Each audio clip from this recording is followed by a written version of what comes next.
اس کے اوپر لکھا ہوا ہے جیل سپرنٹینڈنٹ کی طرف سے لکھا ہوا ہے، پہلے نام لکھا ہوا ہے فرام جیل سپرنٹینڈنٹ ٹو میرا نام۔ میں پریشان ہو گیا، میرا کوئی رشتہ دار جیل میں نہیں ہے، یہ کیا ہو گیا؟ جب میں کھولا تو وہ بیچارے کو پتہ نہیں میرا نام کیسے معلوم ہے۔ ایک قیدی ہے اندر، وہ کہتا ہے کہ مل صاحب میں 34 سال سے جیل میں ہوں، 34 ایئرس سے جیل میں، اور میں جیل میں ہوں، میرے پورا خاندان مر گیا، 7 میرے رشتہ دار، میرے ماں باپ بہنیں سب چلے گئے۔ ایک میرا جو مجھ کو آ کر جیل میں پوچھتا تھا وہ میرا سگا بھائی تھا، اس کا بھی انتقال۔ صاحب میری آخری امید آپ ہے، میں آپ سے کچھ نہیں مانگتا۔ 7 ٹومس کے پاس مسجد توحید ہے، اس کے بازو کے قبرستان میں میری ماں دفن ہے، اس قبرستان کے ذمہ دار سے آپ بات کرنا، میری ماں کے بازو مجھے لے جا کے آپ دفن کرنا، میرا نماز جنازہ آپ پڑھنا، میں یہاں آپ کا نام لکھا تھا۔ میں شہر کے ایک بہت بڑے شخصیت کو لیٹر لکھا تھا، وہاں سے کوئی جواب نہیں آیا۔ 34 سال سے اندر میں نے کئی لوگوں سے معلوم کیا، پتا چلا کہ 34 سال کسی کی سزا نہیں ہوتی، عمر قید بھی ہوتی ہے تو 14 سال میں ختم، لیکن وہ بیچارے کے کوئی لے جانے والا، کوئی پیروی کرنے والا، کوئی نکالنے والا نہیں، ختم ہو گیا۔ اور وہ کہا کہ مجھ صاحب آخری امید آپ ہے، میرا جنازہ پڑھنا ہو لے جا کے۔ میں کبھی نہیں جانتا، نہ اس کو جانتا ہوں نہ اس کو، میں خود پریشان، 34 سال سے ہے تو میرا تعارف کون کروایا، کس نے وہاں جا کے بتایا، پتہ نہیں۔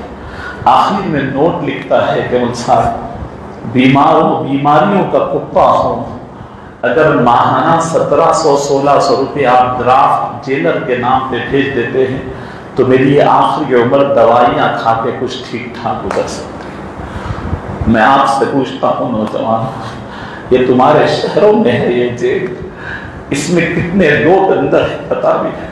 اللہ فرماتے ہیں والغارمین وفی الرقاب، گردناں چھڑاؤ، قیدوں سے چھڑاؤ، قیدی ہو گیا تھا، ہوگا گناہ، غلطی ہوئی تھی، ہوگی، کتنے سال جناب، جوان اندر گیا تھا، بوڑھا ہو گیا، کوئی پیروی کرنے والا نہیں۔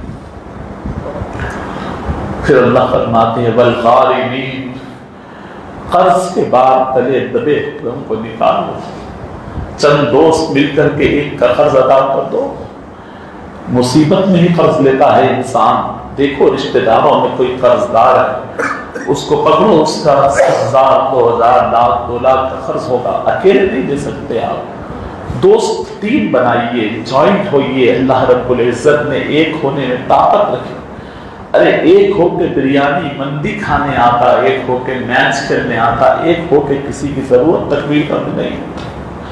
ہماری جوانیاں اس وجہ سے ہی تو قرض دار ہوں گے، پکڑ کر کے ہر 6 مہینے میں ایک کا قرض پکڑو، آپ اس کو نکو دو، ٹھیک ہے، اس کو دینے سے عادت خراب ہوتی ہے، کس کا قرض باقی ہے بلاؤ، اس کو بات کر کے ٹھیک ٹھاک اس کا قرض، اس کی گردن چھڑاؤ، اسے اپنے بچوں کے ساتھ خوش رہنے دو۔ یہ صدقات، یہ زکوٰۃ کا مد ہے، لے جا کر کے فوٹواں لگا کر کے اب آپ 10-10 کلو کے آٹے کے تھیلے بانٹ رہے ہیں، 25 کلو کے چاول کے تھیلے بانٹ رہے ہیں، وہ یہ بانٹ رہے ہیں۔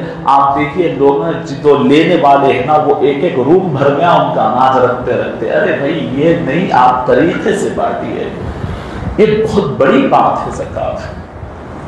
اس کے بعد فرمایا وفی سبیل اللہ، اللہ کے راستے کے کام کرو، اللہ رب العزت کے دین کے فروغ کے کام کرو، اللہ رب العزت کے دین کو آگے بڑھانے کے کام کرو، یہ زکوٰۃ کا کام۔